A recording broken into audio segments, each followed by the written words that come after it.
Hey, hunting family and outdoor enthusiasts, welcome back to Tracks and Tackle. I'm your host, the Arrow Eagle, and I'm thrilled to embark on another exciting episode with you. In today's journey, we're going to be diving into a whirlwind of topics that encompass the heart and soul of the hunting world. I want you to picture this, the Hollywood horse and myself as we arrive at camp, getting ready for a weekend of scouting and adventure. We sit down and we recount the tales of exploration and trail cam review.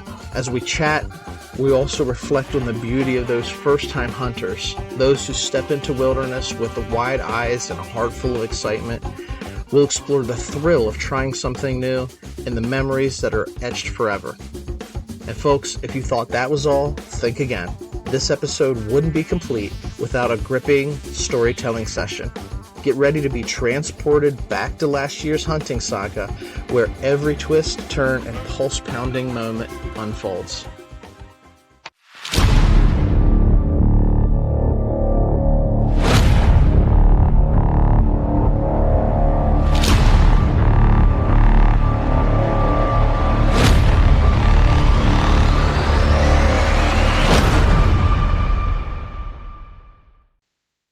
Good morning, good evening, or good afternoon, depending on where you are in the world, hunting family. This is the Arrow Eagle, and we are excited for another episode of Tracks and Tackle, your outdoors enthusiast podcast. I'm sitting here with the Hollywood horse. How you doing today? I'm fired up, ready here to chat it up with you. You know, we're here at camp. We got the citronella candles out to keep the mosquitoes away. We had a nice breakfast, egg sandwiches, and then allergies. You gotta love them. You can probably tell I'm pretty stuffed up. I don't know how you're doing, Ron, but I get beat up working inside in the AC and the climate-controlled um, indoors. It chews me up a little bit when I get out, but I'm doing great other than the stuffy nose. Well, listen, as you guys can tell, we are at camp. We're sitting down to do a quick recording for this week's show, and we are outside enjoying the outdoors and all the seasonal benefits that come with that. But yeah, we're glad and excited to check in today. Wanted to just talk about how your hunting season anticipation is going.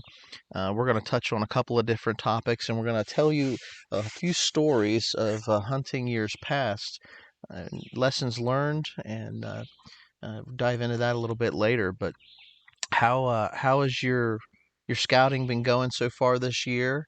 And tell me a little bit about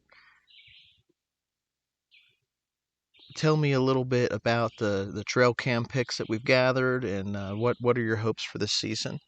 Yeah, so getting up here, we had some trail cameras not working too well. We had one just let us know the battery is low. Getting some wildlife, not the big shooter bucks that we've been wanting, but it's always promising signs when you're seeing wildlife pass through the corridor where your camera's covering. But yeah, last night I was really excited. I couldn't wait. I We have some cameras that are close to camp here, and I went and gathered two, and yeah, we found there's two or three nice bucks running around the on the mountain here on our side. So just time will tell. They're still velvet, so there's plenty of room to grow, but just whether or not they're gonna want to stick around and hang out when end of September comes. Yeah, we got some good pics from July and August, really, of different deer moving through. But that's the benefit. But also knowing what's going on here, we know we've got a couple of predators in this neck of the woods where we like to hunt in the fall. And we got a couple coyotes that we caught on camera. Oh They're yeah. they're cruising through the same corridors, and so one of the things that excites us is seeing young deer, fawns and yearlings, and sort of watching them through their growth pattern, from just being born in the spring, summertime, to progressing here into the fall. But then we see those coyotes on camera, and there's a little bit of concern because you know that they go after those young ones, and they are really they're fawn killers. So I was just joking around here earlier before we started recording. There's only room enough for one apex predator That's on right. this hill. And so anything that comes through here and crosses our path as far as the coyote population, we're going to have to thin them out any chance that we can get. So, anyway, let's get into it today and just touch on a couple of the subjects that we wanted to talk about. I know that we got plans for this weekend. We're traveling to camp. We actually did try to do a little bit of recording on the way up here. Didn't Uh, go too well. it didn't go really great. The audio was kind of sounded like we were in a fishbowl because we were driving through. Literally, it felt like a monsoon. You couldn't see probably 50 to 100 yards in front of the truck, and there were people pulled over the side of the highway, and I'm pretty sure we hit a little bit of a hail patch going through that as well. So my focus during that recording and the audio in the background, it just was not good at all. But I was looking forward to taking some time this weekend because I knew that we were going to connect together and we were able to sit down and share a few drinks, share a few laughs, that sort of thing. And last night, once we were finally at camp, we were able to check those trail cameras and see some of the progress of deer movement through this patch of ground. So when you're looking at those trail cameras and you're doing your scouting during the summertime, what is it that you're looking for? It's kind of like Christmas and anticipation of a hunting season approaching, but when we're doing our scouting, like what are some of the key things that you're looking for or hoping to see whenever you're checking your trail cards? Yeah, whenever I get my SD card in my computer, first thing I look to see is that there's activity going through, and the good activity, not the coyotes. I like to see, Certainly. turkeys are going through, the deer, raccoons, and all that stuff doesn't affect me too much, but just to see that there's wildlife on this luscious land. Um, but yeah, you obviously look for whatever species that you may be hunting to be more populated. I know sometimes these cameras pick up wind. There's nothing more disappointing when you open up your camera, you see it's filled, but you look at four of these images in a row, and they're all just the leaves are blowing. Yeah, ferns moving in the breeze, right? Right, you're all excited, but yeah, when you finally get one, and it's a larger sized deer that's moving through, it gives you a little bit of a jolt of energy and gets you motivated to get out there. But yeah, we had some fawns, so it's always good to see that rejuvenation that the land and nature continues to grow as we as hunters take from it. You want it to be ever staining and everlasting. You don't ever want to keep taking from it, but not the population rising back again. So it's good to see that there is some fawns on our property here. But yeah, really excited to check our other trail cameras up here at the top and hopefully have some more imaging and some more pictures to have sweet dreams about. Yeah, one of the things that we were looking at is, and I'll get to a question here in a minute for you about the different types of wildlife that we have been seeing on the cameras that we've checked so far. But for me, last night we were looking at some of the trail cards or the cameras that were closer to camp, and we got in. It was after dark. It was raining, so we didn't want to venture out and check all of our stands. We got plenty of time to do that later on this weekend, but we grabbed a couple of the cameras that were close by, um, and we started perusing through the video selection that it captured for us. And one of the things we were joking about is, seeing that shooter buck or identifying your target goal. I don't know if we have a target, I have a target buck chosen yet, but still a lot of scouting to be done this spring, summer, and before fall. But knowing that there are bucks cruising the mountain on the property that you hunt, knowing that their bedding areas are close by, and that there's good food source on the hill for them, all those type of things help you have sweet dreams. Hmm. And so in addition to the bucks that we saw and the new life that we saw, what what other wildlife did we see on the hill here? Yeah, there's plenty of squirrels. It's always your hunter's favorite friend, right? Squirrels, chipmunks, raccoons. I'm pretty sure earlier in the year on the tippy top of the mountain, which was very odd, I had a couple people look at it, but I'm pretty sure it was a fisher. Yeah, I don't know. We let Pap look at it and he thought it was a log, and I showed him two pictures, show him that log was moving. It was just a small thing short to the ground, and when I first looked at it, I was like, what the heck's a weasel or ferret doing up there? But with some more eyes, we linked it to being a fisher. So I guess that he's kind of just passing through, because obviously at the top of the mountain there's no water. We have some springs up here, but it's all running downhill to where the fish and um, some crayfish and some just population stuff for that fisher to eat. yeah. Well, I was thinking specifically about that one.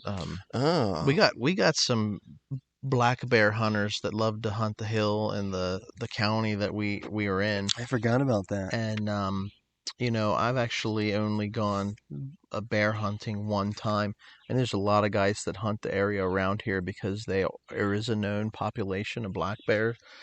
But I'll tell you a quick story about your dad and me when we first started hunting this property. Um, I had a buddy that wanted to go about black bear hunting, and I had never gone black bear hunting before because I just didn't want the work of dragging. I know what dragging a deer's like, So I didn't grow up hunting bear, but I thought it would be interesting if we went out and we were able to harvest one. We know that there's been rumors of some in the area. And so this might have been 10, 15 years ago, actually. But I took a friend of mine, I brought him out to our property, and I said to your dad, I invited him to come along. I said, hey, we're going to do a black bear hunt. Would you be interested in tagging along? And I don't know what happened, but he had to work or he couldn't make it or he chose not to come, one or the other. But he opted not to come. So it was just me and a friend of mine, and we came out for just a short weekend trip, like a 2, 3 day hunt. And so what I did was I took him and I positioned him sort of towards the top. I put him right in your dad's tree stand. And where that's positioned, because the local hunters in the area, they're moving the mountain, like they're walking all the time and they're pushing these animals, especially during bear season. I figured our best bet would be to choose a spot, sit still, and just wait for the movement. And if the locals are moving around, anything that's in on the hill is going to be moving through. And sure enough, man, I don't know, probably like by 9, 10 a.m., I hear the gun crack. And this guy who's never hunted black bear before shot himself a nice 300-pounder. jeez. And, then it was certainly a drag to get that animal down here. And, uh, I gave your dad a hard time. I could have been him because that was right in his corridor where he likes to hunt. But that's the beauty about hunting. Like you can always try something new. If you've never done it before, doesn't don't let that stop you from not trying out, going out and trying something new because, we went out one time, eh, even though it was, 15 years ago, like I said, we just gave it a try, gave it the college try and were successful with it. And so that's how you learn, and that's how you get into it. Next thing you got the bug. You've been bit, and you want to You're it. you're it. So I know you had just taken some people out, catching fish, maybe, and caught some video of catching your first fish. And what was the excitement level on that? Because that's how you get people excited, right? Yeah, you kind of just hook them in. And, it's just like, sitting on that pot of gold and, harvesting that 300-pound bear. I'm sure both of you guys' heart was beating out of your chest. And I'm sure that guy is really big into bear hunting now from all these years apart.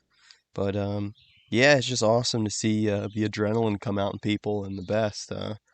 Whether it's, hooking them into a nice fish or one of my buddies, he was getting into archery, so I took him to a property close to our house, and took him out, and I was sitting in a stand probably 75 yards away from him. If I leaned and he moved too, I could see him.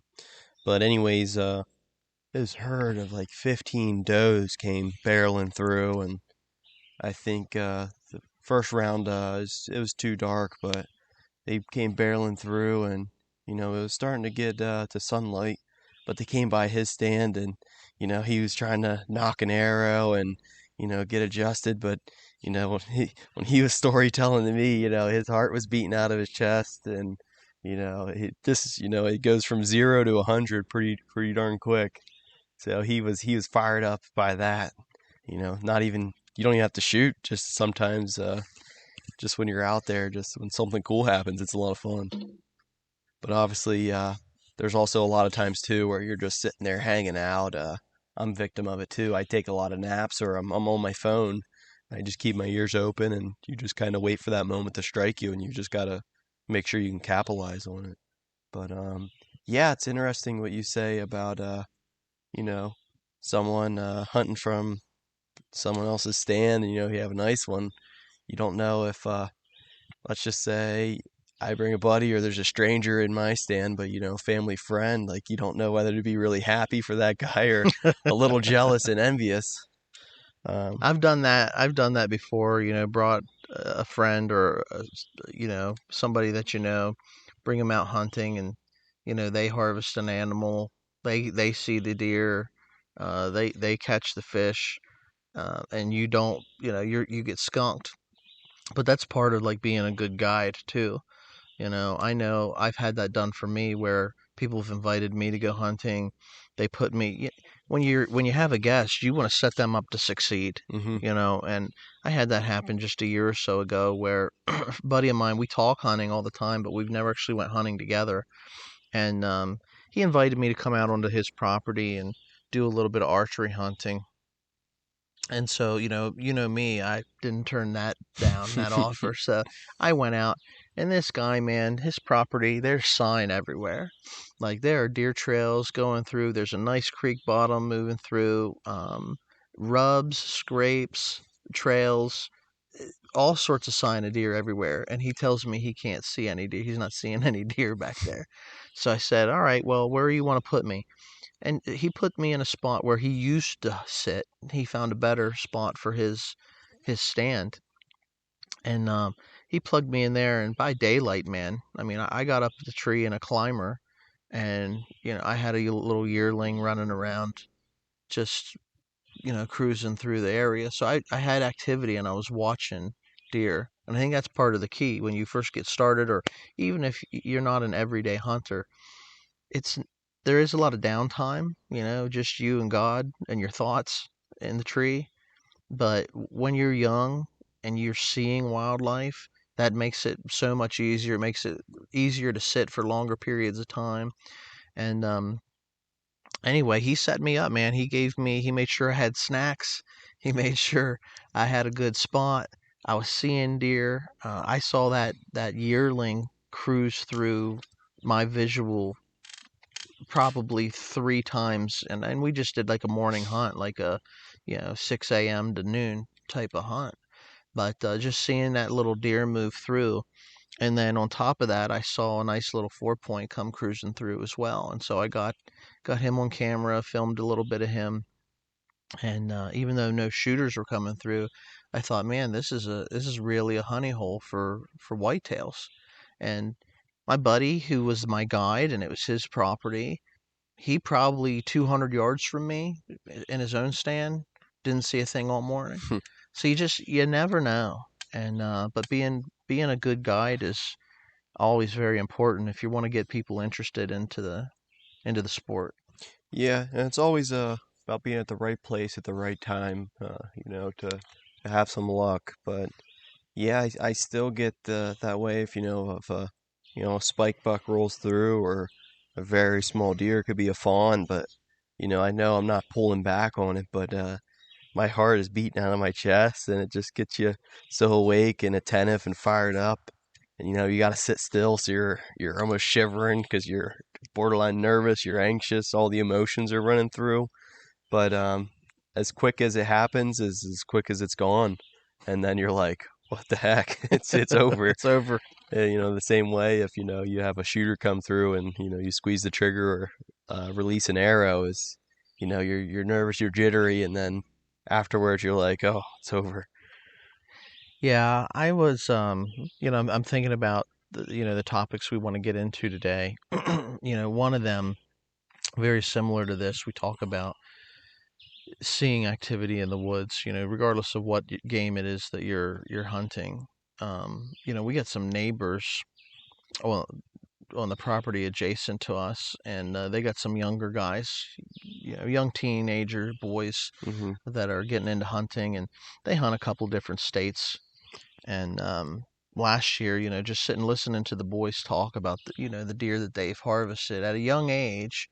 I think they did some hunting in Virginia and Maryland and Pennsylvania, and one of those boys shot himself a nice 8 down in Virginia, and was seeing deer in the other states that he was in. And, is there, from your opinion or your perspective, do you think that it's better for a new hunter to have to put the time in and, sort of work their way up, sitting, not having success? Because not there's a lot of deer hunters out there that don't have success. And I think part of what happens is they give up before they begin to have success. But there's the other side of that is, if you have success and you shoot a real stud, you know, right away, um, a lot of kids like hang it up then because, they feel like it's not much of a challenge. Yeah. Yeah, that's a tough question. I feel like it comes down to the attitude. Um, because it can be frustrating if you go out and you can be a really good hunter even at a young age, but if you're not the right place, the right time, and the right environment, with the moon cycle, the weather, the wind, but if the timing isn't just right, you can be striking out versus if you have someone going out, not too interested in the outdoors, but they tag along with someone and you know they're just sitting on a pot of gold and they have luck and sweet, and they just lose interest. There's got to be a healthy amount of, the chase, and just, yeah, that's why I emphasize just the importance of just enjoying your time out in the woods and realizing that part of the hunt is, the hunt, it's not finding. So just, the waiting and then the thrill of the chase. But I would say like a healthy balance. You don't want anybody to, because I think of like a friend. You wouldn't want your friend to have it too easy, and he'd be rubbing it in a little bit, but you wouldn't want to have him striking out all the time. Just a fair, fine balance. I think a lot of it's property management too, honestly. Some people just have properties that hold deer. Yeah, yeah, and it's too like the prep work. There's people that put a lot of prep work into managing their property and making sure the resources are there for their target population that they're hunting at. And then there's other people that they just get their license the day before and then they go out. Yeah, yeah, and you know what? Sometimes it is just being at the right place at the right time too, because those hunters that just get the license and go out, um, they can have success just as much as the next guy. So, it's interesting how that works. Man, talk about being at the right place at the right time. Reminds me our thrill on the hunt on the backside of the mountain last year. That was a blast. Yeah, let's get into that because one of the topics today we wanted to talk about Yeah. is we want to do a little storytelling, and the two of us had quite an event last hunting season and rifle season in Pennsylvania. Yeah, you're a good hunting buddy. I've been having some luck with you, and vice versa. So our mountains here, our property, butts up against the tippy top of this mountain, and then the backside is state game lands. Well, the weather up here always seems to be bipolar, especially as it gets colder, or even in the archery. Like it'll be right now, it's pretty calm over here, but if we walk up to the other side, it'll probably be extremely windy on the other side. Um, but it was a pretty cold one that morning, and I don't know. We probably sat in our stands till 9:30, 10 o'clock. Maybe it was earlier, and I'm giving us some more credit, You're but probably giving us credit. It was freaking cold. it was a cold one. I remember that. Yeah. But then I don't know. We text each other. That's kind of how you stay attentive and whatnot. Hey, you seen anything over there? Or keep your eyes open. Just picking on each other and it keeps you alert. But we both decided we'd go from the other side. It looked pretty sunny over there, and we were right. We went over and sunny, beautiful as can be. The toes warmed up pretty quick, walking the 50 yards to get to the other side, and we found a lucky log and bunkered down. And it was like 5 minutes after. Well, let me add some color commentary to this story because I was in a tree stand. What do you say? Maybe 150 yards, Yeah, and 200 yards can't see each other at all, from even where wearing you were. orange. We weren't far off from one another, but we were sort of covering the same territory. And it wasn't long after daybreak, and I heard the gun bark, and I thought, man, we might have a deer down, but it was actually a coyote cruising Hmm. through, and you had put a coyote down. Um, which it doesn't matter what we're hunting. If we see one of those predators coming through, as long as we're in season and we're able to take them out, we want to do that. And so anyway, I heard the gun go off, and I don't know exactly what was shooting out. I'm thinking it's a deer that's down, and we've been using Tacticams for several years, and maybe in one of our next episodes we can get into talking about how we got started into filming, Yeah.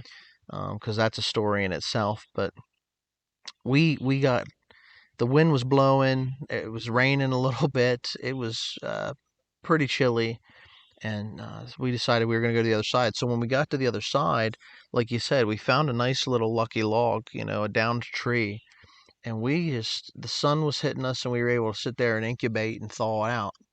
And while we were sitting behind this log, we were on the ground behind this downed tree, and kind of hidden. I'm pretty sure we were checking the footage on the Tacticam. Yeah, we were just hanging out, shooting the We breeze. really weren't trying to hunt. We were just trying to thaw out. So yeah, as we were saying, the weather's very different on that backside of the mountain compared to ours, and it always seems to be a little bit better. I don't know why, but yeah, it was just a cold morning, and I see nothing really much was happening. I saw something run through the woods, and it caught my eye, and turned out to be a coyote. So I ended up laying that down, and that was all my action. I was like, kind of like, well, shot the coyote. All the deer know I'm here. Like, all right, whatever. It's getting cold. So with text messages to Ronnie, apparently he was feeling the same thing, bored and cold, pretty windy. So we snuck over to the other side, and it's pretty sunny over there. It's warm, and we found our lucky log and hunkered down. Now this was opening day, I believe.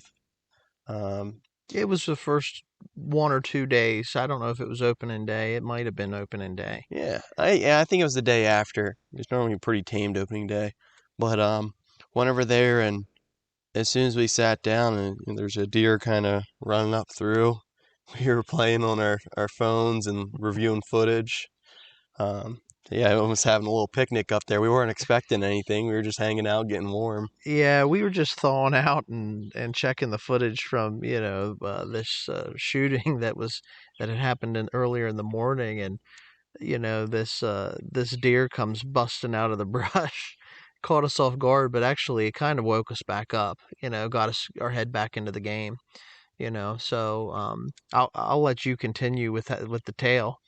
Yeah, it kind of ran through, and we both got our guns up, and we were both right by each other. I just did the wiser thing, gun safety. No harvest is worth your friend, a family member. We all want to go home at the end of the day. And you were kneeling, I was standing right behind you. If I would have shot, your ears would have been ringing. So I just put it down. I was just kind of there to experience it. And I just remember this deer's behind a tree walking, and I could tell you were locked in on that scope, and I just wanted to tell you, just wait till it gets out in there, then you open and kaplow.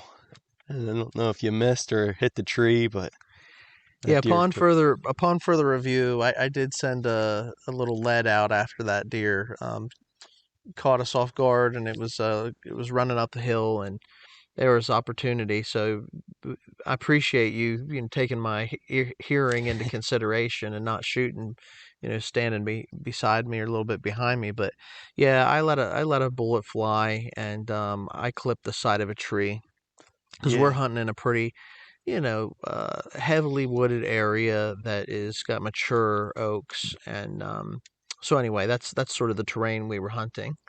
Yeah, it was ironic then because like 2 minutes later, I got a message on my phone from the cell cam, and there's a deer that's like hovering because it's jumping down the mountain.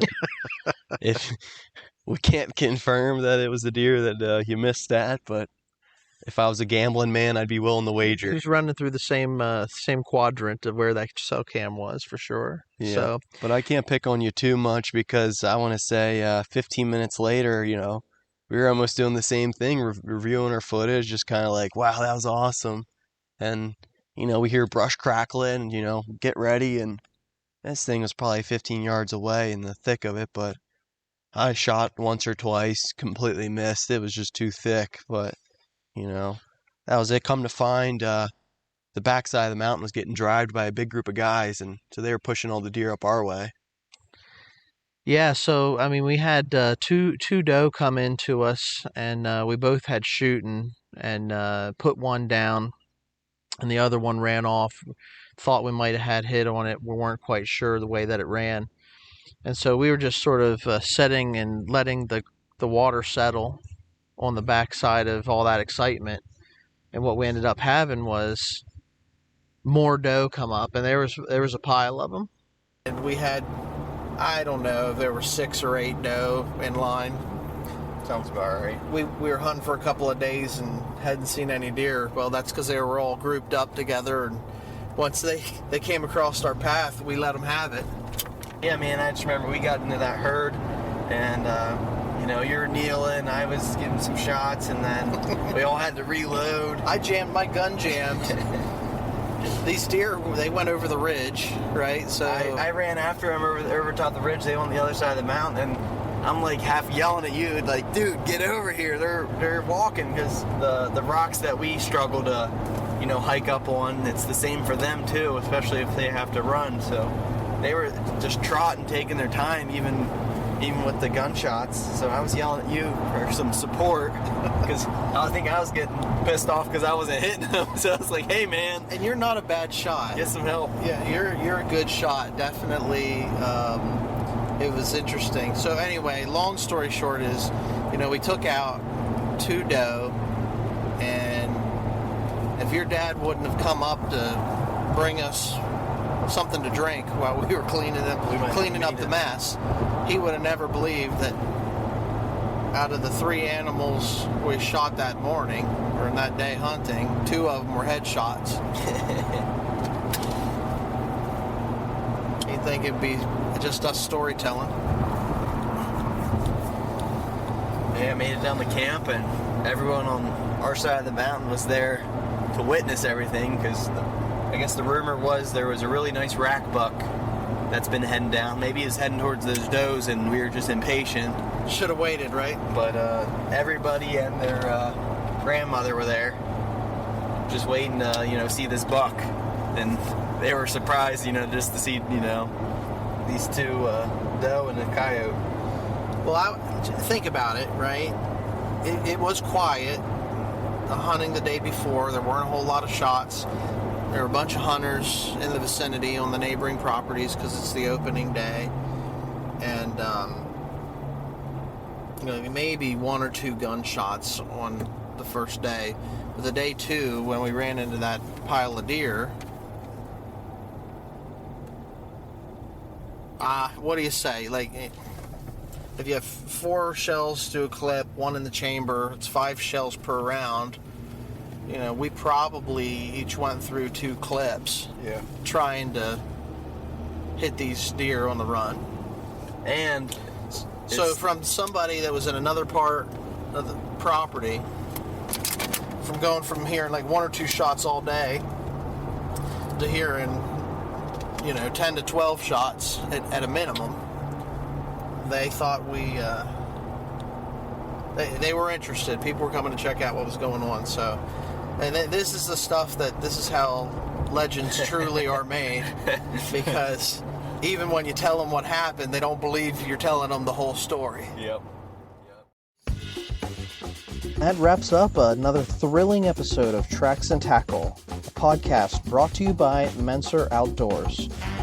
We hope you enjoyed this journey into the world of hunting, fishing, and the great outdoors as much as we did. And if you're as passionate about these adventures as we are, be sure to connect with us on our social media pages. You can find us on YouTube and Rumble at Menser Outdoors, Instagram at Menser Outdoors, and you can also find us on Instagram at Tracks and Tackle. If you have any questions, stories, or topics you'd like us to cover in our mailbag segment on future shows, don't hesitate to drop us an email at menseroutdoors@gmail.com. We can't wait to hear from you and share your experiences with our fantastic community. Thanks for joining us on this wild ride. Until next time, stay true to your passion, keep exploring, and remember, every adventure is a chance to create memories that will last a lifetime.